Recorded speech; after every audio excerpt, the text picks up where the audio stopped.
సమరం news channel కు స్వాగతం। ఈనాటి ముఖ్యాంశాలు। తెలుగు ప్రజల భవిష్యత్ కోసం 6 శాసనాలు। ఉర్సాపై జగన్ కు లోకేష్ సవాల్। రంగంలోకి ఈడీ। మద్యం స్కామ్ లో కేంద్ర దర్యాప్తు సంస్థ విచారణ। అమెరికా విద్యార్థి వీసా ఇంటర్వ్యూలు బంద్। జస్టిస్ యశ్వంత్ వర్మపై అభిశంసన। బంగాళాఖాతంలో అల్పపీడనం। రాష్ట్రంలో నేడు రేపు వర్షాలు। మందకృష్ణకు పద్మశ్రీ। లైంగిక విజ్ఞానంపై సమగ్ర అవగాహన పెంపొందాలి। డాక్టర్ సమరం। ఈరోజు వార్తలను చూద్దాం। తెలుగు ప్రజల భవిష్యత్ కోసం 6 శాసనాలు। మారుతున్న కాలానికి అవసరాలు, ఆలోచన విధానానికి అనుగుణంగా ప్రజలను, పార్టీకి, కార్యకర్తలకు మంచి భవిష్యత్ అందించాలన్న లక్ష్యంతో సరికొత్త విధానాన్ని రూపొందించామని మంత్రి లోకేష్ పేర్కొన్నారు। ఇందుకోసం మహానాడులో 6 శాసనాలను ప్రతిపాదించారు। మొదటిది తెలుగు జాతి విశ్వఖ్యాతి। తెలుగువారికి టీడీపీ వల్ల ప్రత్యేక గుర్తింపు వచ్చింది। ఎన్టీఆర్ను బర్తరఫ్ చేస్తే ఢిల్లీలో మెడలు వంచి తిరిగి సీఎం అయ్యారు। ఇక చంద్రన్న తెలుగు జాతి పౌరుషాన్ని, తెలుగువారిని ప్రపంచ పటంలో నిలబెట్టారు। అన్ని రంగాల్లో మన తెలుగువారు ముందుండాలి। దీనిని అజెండాగా పెట్టుకుని మనమంతా పనిచేయాలి। పార్టీలో యువతకు పెద్దపీట వేస్తున్నాం। కూటమిలో 164 మంది ఎమ్మెల్యేల్లో 38 మంది తొలిసారి గెలిచిన వారే। కేబినెట్లో 25 మందిలో 17 మంది తొలిసారి మంత్రులుగా ఎన్నికైన వారే। రాష్ట్రంలో బలమైన యువశక్తి ఉంది। వారికి సరైన అవకాశాలు ఇస్తే దూసుకుపోతారు। అన్ని రంగాలలో యువశక్తికి ఉపాధి కల్పించడమే మన లక్ష్యంగా పెట్టుకున్నాం।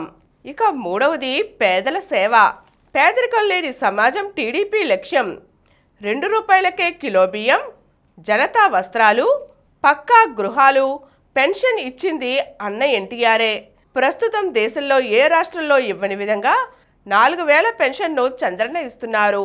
డ్వాక్రా, దీపం, అన్న క్యాంటీన్ ఇచ్చింది మన చంద్రన్నే। వచ్చే నెలలో తల్లికి వందనం, ఆగస్టులో ఉచిత బస్సు ప్రయాణం అమలు చేస్తున్నాం।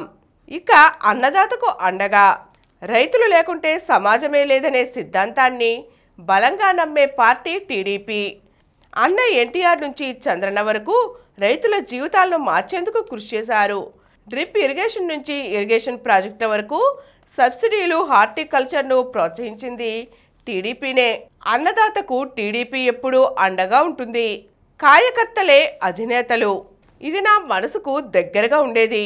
అంజిరెడ్డి తాత, మంజుల, తోట చంద్రయ్య నాకు స్ఫూర్తి। ఆనాడు ఉంగనూరు స్థానిక సంస్థల ఎన్నికల్లో అంజిరెడ్డిని నామినేషన్ వేయకుండా అడ్డుకుంటే తొడగొట్టి మీసమ్మెలేసి ఎదురు తిరిగారు। రిగ్గింగ్ జరుగుతుందని తెలిసి బూతులోకి వెళ్ళింది మంజుల। దాడి చేస్తే రక్తం కారినా భయపడలేదు। చివరి ఓటు పడే వరకు, ఈవీఎంల బాక్స్కు తాళం వేసే వరకు నిలబడింది। ఇలా కార్యకర్తలే వెన్నుదన్నుగా సాగిపోతున్న మన పార్టీ టీడీపీకి కార్యకర్తలే అధినేతలని లోకేష్ పేర్కొన్నారు। ఉర్సాపై జగన్కు లోకేష్ సవాల్। ఉర్సా సంస్థకు ఎకరా భూమి 99 పైసలకు ఇచ్చినట్లు జగన్ నిరూపిస్తే తాను మంత్రి పదవికి రాజీనామా చేస్తానని మంత్రి లోకేష్ సవాల్ విసిరారు। జగన్ ఇంకా అబద్ధాలే మాట్లాడుతున్నారని అన్నారు। మంగళవారం కడప మహానాడు ప్రాంగణంలో ఆయన మీడియాతో చిట్ చాట్ చేశారు। ఉర్సాపై జగన్ చేసిన ఆరోపణలపై లోకేష్ స్పందించారు। ఉర్సాకు 99 పైసలకు భూములు కేటాయించలేదని స్పష్టం చేశారు। విశాఖలో టీసీఎస్కు ఎకరా 99 పైసలకు కేటాయించిన మాట వాస్తవమని, విశాఖలో 5 లక్షల ఉద్యోగాల కల్పనలో భాగంగా ఐటీ సంస్థలకు భూ కేటాయింపులు జరుపుతున్నామని, ప్రపంచంలో టాప్ 100 ఐటీ కంపెనీలు విశాఖలో తమ సంస్థల స్థాపనకు ముందుకు వస్తే వాటికి 99 పైసలకే భూమి ఇవ్వడానికి సిద్ధంగా ఉన్నామని అన్నారు। ఉత్తరాంధ్ర అభివృద్ధికి కూటమి ప్రభుత్వం ఎంతో చేస్తుందన్నారు। ఇకపై రాష్ట్రానికి పరిశ్రమలు రావడం ఉంటుందే తప్ప గత ప్రభుత్వంలో మాదిరిగా పోవడం ఉండదన్నారు। జగన్ను అరెస్టు చేస్తారన్న ప్రచారంపై స్పందిస్తూ అది తనకు తెలియదని హోంమంత్రిని, ముఖ్యమంత్రిని అడగాలని అన్నారు। మందకృష్ణకు పద్మశ్రీ। తెలంగాణ నుంచి ఎంఆర్పీఎస్ వ్యవస్థాపకుడు మందకృష్ణ మాదిగ, ఆంధ్రప్రదేశ్ నుంచి ప్రొఫెసర్ కెఎల్ కృష్ణ, ఆర్థిక సంవత్సరం సంస్కృత పండితుడు వదిరాజ్ రాఘవేంద్రాచార్య పంచముఖి పద్మశ్రీ అవార్డులను రాష్ట్రపతి చేతుల మీదుగా అందుకున్నారు. 2025కి గాను కేంద్ర ప్రభుత్వం 139 మందిని పద్మ పురస్కారాలకు ఎంపిక చేసింది. ఇందులో 7 పద్మవిభూషణ్లు, 11 పద్మభూషణ్, 111 పద్మశ్రీ ఉన్నాయి. ఇందులో 7 పద్మవిభూషణ్లు, 11 పద్మభూషణ్, 111 పద్మశ్రీ ఉన్నాయి. తొలి విడతగా ఏప్రిల్ 28న నిర్వహించిన కార్యక్రమంలో డి నాగేశ్వర్ రెడ్డి, సినీ నటుడు నందమూరి బాలకృష్ణ సహా 71 మంది పద్మ పురస్కారాలను అందుకున్నారు. మిగిలిన 68 మందికి మంగళవారం నిర్వహించిన రెండో విడత కార్యక్రమంలో రాష్ట్రపతి ద్రౌపది ముర్ము పురస్కారాలను అందజేశారు. మద్యం స్కామ్లో కేంద్ర దర్యాప్తు సంస్థ విచారణ. గత ప్రభుత్వంలో జరిగిన మద్యం కుంభకోణంలో విచారణకు కీలక దశకు చేరుకుంది. ప్రత్యేక దర్యాప్తు బృందం సిట్ ఇప్పటికే ఈ కేసులో కీలక నిందితుల అరెస్టులు, విచారణ చేయగా ముడుపులు ఎక్కడికి చేరాయి, అంతిమ లబ్ధిదారు ఎవరు అనేది పక్కా ఆధారాలతో సహా తేల్చేందుకు ఎన్ఫోర్స్మెంట్ డైరెక్టరేట్ కూడా రంగంలోకి దిగింది. ఈ కేసు విచారణలో పరస్పరం సహకారం అందించుకోవాలని సిట్ ఈడీ నిర్ణయించాయి. 3,500 కోట్ల రూపాయల స్కామ్లో పేద ప్రజల నుంచి పిండుకుని దాచుకున్న అసలు దొంగకు ఉమ్మడిగా ఉచ్చు బిగించేందుకు సిద్ధమవుతున్నాయి.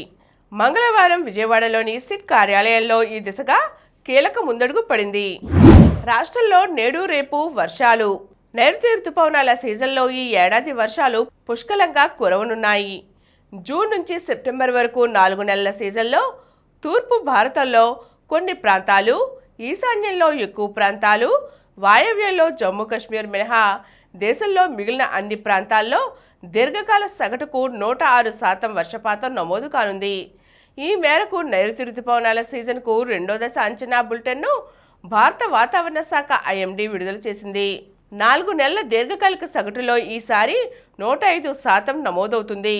దేశంలో దక్షిణ మధ్య భారతాల్లో దీర్ఘకాల సగటు కంటే 10% ఎక్కువ, వాయవ్య భారతంలోని ఎక్కువ ప్రాంతాల్లో సాధారణంగా, జమ్మూ కాశ్మీర్, ఈశాన్యంలోని అనేక రాష్ట్రాలు, తూర్పు భారతంలోని బీహార్, జార్ఖండ్, పశ్చిమ బెంగాల్లోని కొన్ని ప్రాంతాల్లో సాధారణం కంటే తక్కువ వర్షపాతం నమోదు కానుంది.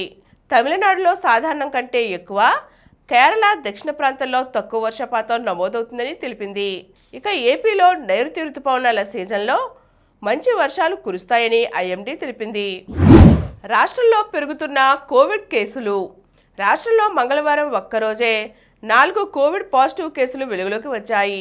ఏలూరు జిల్లా కేంద్రం ఏలూరులో 2కి, గుంటూరు జిల్లా తెనాలిలో 1కి కోవిడ్ సోకినట్లు వైద్య ఆరోగ్య శాఖ నిర్ధారించింది. తణుకులో మరొకరు కరోనా లక్షణాలతో ఇబ్బంది పడుతున్నారు. వారికి ఇంకా నిర్ధారణ కావాల్సి ఉంది. ఈ నెల 20న ఏలూరుకు చెందిన ఓ మహిళ కరోనరీ యాంజియోప్లాస్టీ చికిత్స నిమిత్తం విజయవాడలోని ప్రైవేట్ ఆసుపత్రిలో చేరారు. ఆమె వెంట భర్త కూడా ఉన్నారు. చికిత్స అనంతరం ఇంటికి వెళ్లిన ఆమె హఠాత్తుగా జ్వరం, జలుబు బారిన పడ్డారు. దీంతో తిరిగి 24న విజయవాడలోని సదరు ప్రైవేట్ ఆసుపత్రికి వెళ్లారు. అక్కడ ఇద్దరికి పరీక్ష చేయగా కోవిడ్ పాజిటివ్ వచ్చింది. ప్రస్తుతం భార్యాభర్తలు ఆసుపత్రిలోనే ఉన్నారు. వారి ఆరోగ్యం నిలకడగానే ఉంది. Miss world finals. తెలంగాణ రాష్ట్ర ప్రభుత్వం ప్రతిష్టాత్మకంగా తీసుకుని ఆతిథ్యమిస్తున్న మిస్ వరల్డ్ 2025 పోటీల తుది దశకు చేరుకున్నాయి. ఇప్పటికే 4 ఖండాల నుంచి 40 దేశాల ప్రతినిధులను ఎంపిక చేసిన నిర్వాహకులు వచ్చే ఆదివారం సాయంత్రం జరగనున్న ఫైనల్ పోటీలకు ఏర్పాట్లు చేస్తున్నారు. హైటెక్స్లోని హాల్ నెంబర్ 4లో ఈ కార్యక్రమం జరగనుంది. అన్ని శాఖల మధ్య సమన్వయం కోసం హైటెక్స్లో ప్రత్యేకంగా కంట్రోల్ రూమ్ను ఏర్పాటు చేస్తున్నారు. రాష్ట్రంలోని ప్రముఖ పారిశ్రామికవేత్తలతో పాటు బాలీవుడ్, టాలీవుడ్ సినీ ప్రముఖులను ప్రత్యేక ఆహ్వానితులుగా ఆహ్వానించామన్నారు. ముఖ్యమంత్రి రేవంత్ రెడ్డితో పాటు మంత్రులు, ప్రజాప్రతినిధులు, ఉన్నతాధికారులు కూడా దీనికి హాజరు కానున్నారు. అమెరికా విద్యార్థి వీసా ఇంటర్వ్యూలు బంద్. అమెరికాలో ఉన్నత విద్య అభ్యసించాలని వీసా కోసం దరఖాస్తు చేసుకున్న విదేశీ విద్యార్థులకు ట్రంప్ ప్రభుత్వం పెద్ద షాక్ ఇచ్చింది. ప్రపంచవ్యాప్తంగా విద్యార్థి వీసా జారీ కోసం నిర్వహించే ఇంటర్వ్యూలను తాత్కాలికంగా నిలిపివేసింది. దీంతో భారత్ సహా ప్రపంచవ్యాప్తంగా ఉన్న అన్ని అమెరికా ఎంబసీల్లోనూ విద్యార్థి వీసా ఇంటర్వ్యూలు జరగవు. విదేశీ విద్యార్థుల సోషల్ మీడియా ఖాతాల తనిఖీలకు సంబంధించి కఠిన నిబంధనలు తీసుకొస్తున్న నేపథ్యంలో ఈ నిర్ణయం తీసుకున్నారు. స్టూడెంట్ వీసా ఇంటర్వ్యూలను తాత్కాలికంగా నిలిపివేయాలని అమెరికా విదేశాంగ శాఖ మంత్రి మార్కో రూబియో ప్రపంచవ్యాప్తంగా ఉన్న అన్ని అమెరికా ఎంబసీలకు ఆదేశాలు జారీ చేశారు. జస్టిస్ యశ్వంత్ వర్మపై అభిశంసన. అలహాబాద్ హైకోర్టు న్యాయమూర్తి జస్టిస్ యశ్వంత్ వర్మను పదవి నుంచి తొలగించే ప్రక్రియ చేపట్టేందుకు కేంద్ర ప్రభుత్వం సిద్ధమైనట్లు సమాచారం. ఈ మేరకు పార్లమెంటు వానాకాల సమావేశాల్లో అభిశంసన తీర్మానం ప్రవేశపెట్టేందుకు ఏర్పాట్లు చేస్తున్నట్లు తెలిసింది. జస్టిస్ యశ్వంత్ వర్మ ఢిల్లీ హైకోర్టు న్యాయమూర్తిగా ఉన్న సమయంలో ఆయన నివాసంలో అగ్ని ప్రమాదం జరిగి భారీగా నోట్ల కట్టలు బయటపడి కలకలం రేగిన విషయం తెలిసిందే. ఈ వ్యవహారంపై సుప్రీంకోర్టు 3 జడ్జీలతో ఏర్పాటు చేసిన కమిటీ విచారణ జరిపి జస్టిస్ వర్మపై వచ్చిన ఆరోపణలు నిజమేనంటూ నివేదిక ఇచ్చింది. మే 9న అప్పటి supreme chief justice Sanjiv Khanna ఈ నివేదికను జస్టిస్ యశ్వంత్ వర్మను అభిశంసించి పదవి నుంచి తొలగించాలన్న సిఫారసును రాష్ట్రపతికి ప్రధానికి పంపారు. రాష్ట్రపతి ద్రౌపది ముర్ము ఇటీవలే సుప్రీం సీజే ప్రతిపాదనను రాజ్యసభ చైర్మన్, లోక్సభ స్పీకర్లకు పంపినట్లు సమాచారం. లక్నోపై బెంగళూరు అద్భుత విజయం. రాయల్ ఛాలెంజర్స్ బెంగళూరు సత్తా చాటుకుంది. ఎలిమినేటర్ గండాన్ని తప్పించుకోవాలంటే లక్నో సూపర్ జైంట్స్పై ఖచ్చితంగా గెలిచి తీరవలసిందే. కళ్ల ముందు 228 పరుగుల భారీ లక్ష్యం ఉన్నప్పటికీ కెప్టెన్ జితేష్ శర్మ 33 బంతుల్లో 8 ఫోర్లు, 6 సిక్సర్లతో 85 నాట్అవుట్తో చిరస్మరణీయ ఇన్నింగ్స్తో ఆకట్టుకున్నారు. విరాట్ కోహ్లీ 30 బంతుల్లో 54 కూడా సహకరించడంతో బెంగళూరు 6 వికెట్లతో నెగ్గింది. దీంతో 19 పాయింట్లతో రెండో స్థానంలో నిలిచిన ఆర్సీబీ క్వాలిఫైయర్ 1లో పంజాబ్తో ఆడనుంది. 2016 తర్వాత బెంగళూరు టాప్ 2లో చోటు దక్కించుకోవడం విశేషం. ఇందులో ఓడిన జట్టుకు మరో ఛాన్స్ ఉంటుంది. అలాగే ఐపీఎల్లో ఆర్సీబీదే అత్యధిక ఛేదన కావడం విశేషం. ముందుగా లక్నో 20 ఓవర్లలో 3 వికెట్లకు 227 పరుగులు చేసింది. కెప్టెన్ రిషబ్ పంత్ 61 బంతుల్లో 118 నాట్అవుట్ శతకంతో సత్తా చాటగా మిచెల్ మార్ష్ 37 బంతుల్లో 67 హాఫ్ సెంచరీతో రాణించారు. ఛేదనలో బెంగళూరు 18.4 ఓవర్లలో 4 వికెట్ల నష్టానికి 220 పరుగులు చేసి గెలిచింది. లైంగిక విజ్ఞానంపై సమగ్ర అవగాహన పెంపొందించుకోవాలి. డాక్టర్ సమరం. మన భారతీయ సంస్కృతిలో లైంగికతపై ఓ నిశ్శబ్దత ఆవరించింది. అది అనేక అపోహలు, భయాలు, మూఢనమ్మకాల రూపంలో ప్రతిబింబిస్తోంది. ఈ నిశ్శబ్దాన్ని ఛేదించి ప్రతి ఒక్కరూ లైంగిక విజ్ఞానంపై సమగ్ర అవగాహన పెంపొందించుకుంటే సుఖప్రద జీవితానికి మార్గం సుగమం అవుతుందని ప్రముఖ వైద్యులు డాక్టర్ సమరం పేర్కొన్నారు. వాసవ్య నర్సింగ్ శ్రీ డి రవికుమార్ అధ్యక్షతన మంగళవారం జరిగిన ఆరోగ్య సదస్సులో ఆయన ముఖ్య అతిథిగా పాల్గొని సెక్సాలజీ ఆవశ్యకత అంశంపై సవివరంగా ప్రసంగించారు. ఆయన ఇంకా మాట్లాడుతూ సెక్సాలజీ అనేది ఒక శాస్త్రీయ అధ్యయనమని, ఇది మనిషిలోని లైంగిక ఆలోచనలు, ప్రవర్తనలు, భావోద్వేగాలు, సంబంధాలు, గుర్తింపులపై పరిపూర్ణత పెంపొందిస్తుందని అన్నారు. తద్వారా వైద్య, సామాజిక, మానసిక కోణాల్లో ఆరోగ్యకరమైన, ఆనందకరమైన వ్యక్తిత్వం మనిషి సొంతం అవుతుందన్నారు. లైంగిక ఆరోగ్యంపై ఆధునిక వైద్య ప్రగతి గురించి అవగాహన కలిగి ఉంటే సమాజంలో నెలకొని ఉన్న అనేక అపోహలు, తప్పుడు అభిప్రాయాలు కనుమరుగవుతాయన్నారు. దంపతుల మధ్య సంబంధ బాంధవ్యం గట్టిగా ముడిపడి ఉండటానికి లైంగిక విజ్ఞానం ఎంతో తోడ్పడుతుందన్నారు. సమాజంలో సమానత్వం, గౌరవం, మానసిక ఆరోగ్యం పెంపొందడంలోనూ లైంగిక విజ్ఞానం ప్రముఖ పాత్ర పోషిస్తుందన్నారు. లైంగిక హక్కులు, మానవ హక్కులు, లైంగిక విజ్ఞానం గురించి ప్రతి ఒక్కరికి అవగాహన కలిగినప్పుడు ఎన్నో ఆత్మహత్యలు నివారింపబడటమే కాక ఎంతో మందిలో నైరాశ్యత, దిగులు దరిచేరకుండా ఉంటాయన్నారు. ఉత్సాహపూరిత జీవనశైలి పెంపొందుతుందన్నారు. సదస్సులో పాల్గొన్న పలువురు ప్రశ్నలడిగి సందేహ నివృత్తి చేసుకున్నారు. ఇప్పుడు కొన్ని సంక్షిప్త వార్తలు చూద్దాం. 10న విశాఖకు రాష్ట్రపతి. గిరిజన విశ్వవిద్యాలయం తొలి స్నాతకోత్సవానికి ముఖ్య అతిథిగా హాజరు. 16 ఏళ్లకే ఎవరెస్ట్ ఎక్కిన విశ్వనాథ్ కార్తికేయ పడకంటి. ప్రపంచంలోనే అత్యంత ఎత్తైన పర్వత శిఖరం మౌంట్ ఎవరెస్ట్ను హైదరాబాద్కు చెందిన విశ్వనాథ్ కార్తికేయ పడకంటి 16 ఏళ్లకే అధిరోహించాడు. దీంతో ప్రపంచంలోని 7 ఖండాల్లో అత్యంత ఎత్తైన 7 శిఖరాలను అధిరోహించి 7 సమ్మిట్ అడ్వెంచర్ను పూర్తి చేశాడు. ప్రపంచంలో ఈ ఘనత సాధించిన రెండో పిన్న వయస్కుడిగా, తొలి భారతీయుడిగా విశ్వనాథ్ చరిత్ర సృష్టించాడు. గ్రూప్ 1 కేసులో మరొకరికి సంకెళ్ళు. కామ్సేన్ మధు సహాయకుడు రఘు అరెస్ట్. హైదరాబాద్లో ఆయనను అదుపులోకి తీసుకోవడం జరిగింది. ప్రీ క్వార్టర్స్కు సింధు, ప్రణయ్. భారత ఏ షట్లర్లు PV Sindhu, HS Prannoy Singapore open ప్రీ క్వార్టర్స్కు చేరుకున్నారు. మంగళవారం జరిగిన తొలి రౌండ్లో సింధు వెన్యూ జాంగ్పై నెగ్గింది. గురువారం జరగనున్న క్వాలిఫైయర్ 1 పంజాబ్ వర్సెస్ బెంగళూరు రాత్రి 7:30 గంటలకు మ్యాచ్ ప్రారంభం. ఇక శుక్రవారం నాడు ఎలిమినేటర్ మ్యాచ్లో గుజరాత్ వర్సెస్ ముంబై. మరిన్ని వార్తా విశేషాలతో రేపటి సమరం న్యూస్తో తిరిగి కలుద్దాం. Thank you.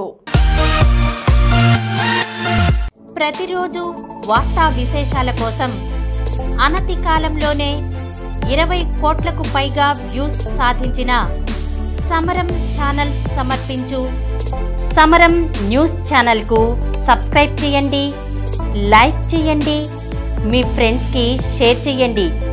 అలాగే ప్రక్కనున్న గంట సింబల్ని ప్రెస్ చేయడం మర్చిపోకండి.